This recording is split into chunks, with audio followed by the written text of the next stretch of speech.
नमस्कार दोस्तों आज ऐसे टीचर की हकीकत स्टोरी में बताने जा रहा हूं जिसको देखकर आपके भी पसीने छूट जाएंगे। क्या आप रिटायर होते समय आपको एनपीएस में अगर आपकी पेंशन कितनी कम मिलती है और आपकी दैनीय स्थिति इस लायक हो जाती है कि आपको ऐसे कदम उठाने पड़ सकते हैं, तो ये स्टोरी सभी कर्मचारियों की फैमिली तक जरूर पहुंचाइए। दोस्तों ये स्टोरी आपको सीखने को भी देगी और आपको मजबूरन ओल्ड पेंशन के लिए आपको जागरूक करने के लिए भी देगी और स्वयं की ओल्ड पेंशन के लिए मजबूरन आपको संघर्ष करने के लिए भी ये स्टोरी आपको काबिले तारीफ बना देगी। तो 2025 है, 2025 में आप सभी को शुभकामनाएं मैं देता हूँ कि आपका 2025 और भविष्य आपके लिए आपकी ओल्ड पेंशन बहाल हो और आप रिटायर होते समय आपको ओल्ड पेंशन की पेंशन मिले। दोस्तों ये स्टोरी एक टीचर की है कि एक टीचर की हकीकत ये स्टोरी है और इस स्टोरी को आप गौर से सुनिएगा और सभी को सुनाइएगा। दोस्तों 2020 में एक कर्मचारी जो टीचर अंग्रेजी पढ़ाता था और रिटायर के बाद में उसको एनपीएस के रूप में 2364 रुपये मिलने लगे। तो ये दैनीय स्थिति ऐसी थी कि स्वयं की पालन पोषण करने के साथ साथ परिवार और उसकी पत्नी जो बीमार रहती थी उसका खर्च भी नहीं चल पा रहा था। तो ऐसी स्थिति क्या आ गई कि उसको ऐसा कदम उठाना पड़ रहा। दोस्तों मैं पूरी स्टोरी आपको मैं बताना चाहता हूं, तो आप जरूर सब्सक्राइब कीजिए और शेयर कीजिए सभी कर्मचारी और कर्मचारियों की फैमिली को। दोस्तों अंग्रेजी पढ़ाने वाला टीचर के साथ में इस तरह का होना मतलब 40 साल तक नाम मैं बदल देता हूं, नाम पूरा नहीं बताऊंगा। मान लीजिए धर्मचंद जी ने अपने 40 साल बच्चों को पढ़ाया। वो बच्चे आज जिला कलेक्टर बन चुके हैं, आज वो भारत सरकार के सेक्रेटरी भी है और आज कुछ जो बच्चे वो शिक्षक भी है। अगर शिक्षक के साथ में ऐसा होता है तो सोचिए आपके साथ में कैसा होगा। 2020 में रिटायर होता है और लास्ट महीने की पहली पेंशन आती है 2364 रुपये, जिसमें स्वयं का खर्चा भी नहीं चलता है। गैस सिलेंडर या रसोई का या दवा का जो उसकी बीवी बीमार थी उसका भी पैसा नहीं मिल रहा था। उसी दैनीय स्थिति में टीचर ने ऐसा कदम उठाया कि आप सोच भी नहीं सकते। 1-2 महीना सोचा कि मैं ये ऐसा करूं या नहीं करूं। सोचने के बाद में ये लगा कि मेरी परिस्थिति के अनुसार मेरा पालन पोषण के साथ मेरी बीमार बीवी और मेरे बच्चों का कैसे मैं पालन पोषण करूं। तो वो गांव गए, शहर गए और एक वेल्डर दुकानदार पे पूछ चुके थे। वेल्डर के जो दुकान थी उसके ओनर से पूछा क्या आप मुझे नौकरी लगा सकते हो। तो ओनर उसको देखकर ये बोला कि आप इस उम्र में कैसे काम कर पाओगे। तो टीचर बोले कि मैं इस उम्र में काम करने के लायक तो नहीं हूं, परंतु मेरा स्वयं का पालन पोषण के लिए मैं काम जरूर करूंगा और आपको अच्छा काम करके दूंगा। ओनर ने पूछा कि आप पहले क्या करते थे। टीचर थोड़ा सा हाव भाव से बताया कि मैं सरकारी टीचर था और मैं अंग्रेजी पढ़ाता था बच्चों को 10वीं और 11वीं। तो ओनर भी सोचने लगा कि एक टीचर की स्थिति ऐसे कैसे हुई। तो बोला कि आप तो टीचर थे, आपको बहुत पैसा मिला होगा, आपको पेंशन मिलती है।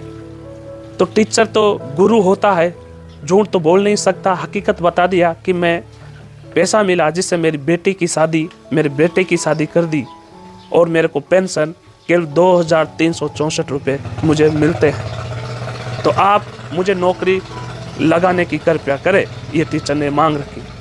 तो उन्होंने कहा, सोचा कि मेरे बच्चे भी पढ़ते हैं तो ऐसे टीचर का मैं कैसे आदर सत्कार करूं कि मेरी दुकान पर वो काम करेगा।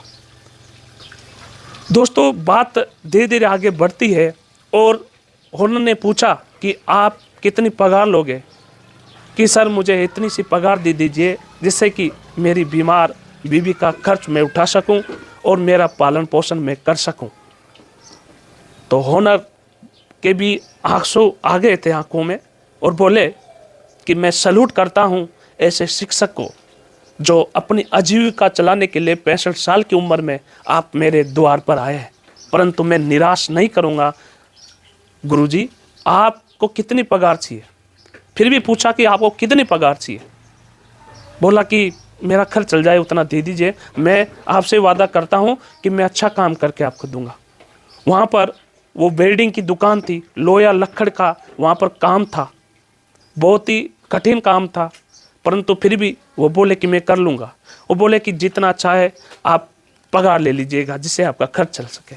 क्या आपको 10,000 मंजूर है? वो बोले कि साहब मंजूर है। वो काम करता रहा धीरे धीरे, और जो उसके साथ में पहले से लगे हुए कारीगर थे, वेल्ड काम करने वाले, पूछते रहे कि आपसे तो सर हम ही अच्छे हैं कि हमारा बच्चों का भविष्य हम हमारी इस वेल्डिंग को काम करके चला रहे हैं, बच्चों को पढ़ा रहे हैं। क्या हम सरकारी शिक्षक बनाए? आपको मिलती है 2,364 रुपये, तो हमारे बच्चों का भविष्य क्या? बोला कि नहीं, आप बच्चों को पढ़ाइए और बच्चे ज़रूर कामयाब होंगे। मेरी पेंशन कितनी मिलती है मैं संघर्ष करूंगा। और मेरे वर्तमान में टीचर, हर शिक्षक, हर केंद्रीय कर्मचारी, हर राज्य के कर्मचारी मेहनत कर रहे हैं। दोस्तों 2-3-4 साल गुजर चुके, 2024 आया। 2024 में भी जो 2020 में पहले महीने की पेंशन मिली थी 2,364 रुपये, वही 2024 के दिसंबर में भी 2,364 रुपये ही पेंशन थी। महंगाई दिन भर हर 6 महीने में बढ़ती जा रही थी।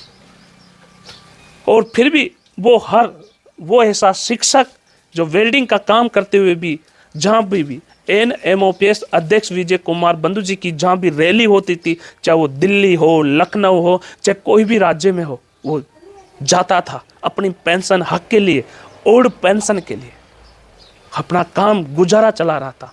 तो क्या ऐसी कहानी हकीकत में एक अखबार में आती है और अखबार में जो पेंशन संघर्ष समिति के अधिकारी है वो बोलते हैं कि धीरे धीरे ऐसा समय आ जाएगा कि किसानों की तरह आत्महत्या ये रिटायरमेंट कर्मचारी भी करने लग जाएंगे। ऐसा दैनिक सवेरा अखबार में भी दिया गया है जो आपके सामने मैं पेश कर रहा हूँ।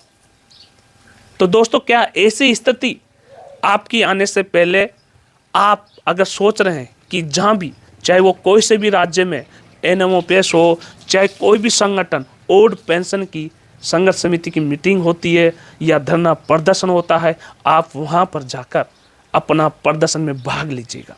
आज शिक्षक ने कितने स्टूडेंट पढ़ाए होंगे अपनी ईमानदारी से। आज देश शिक्षा की बदौलत चल रहा है।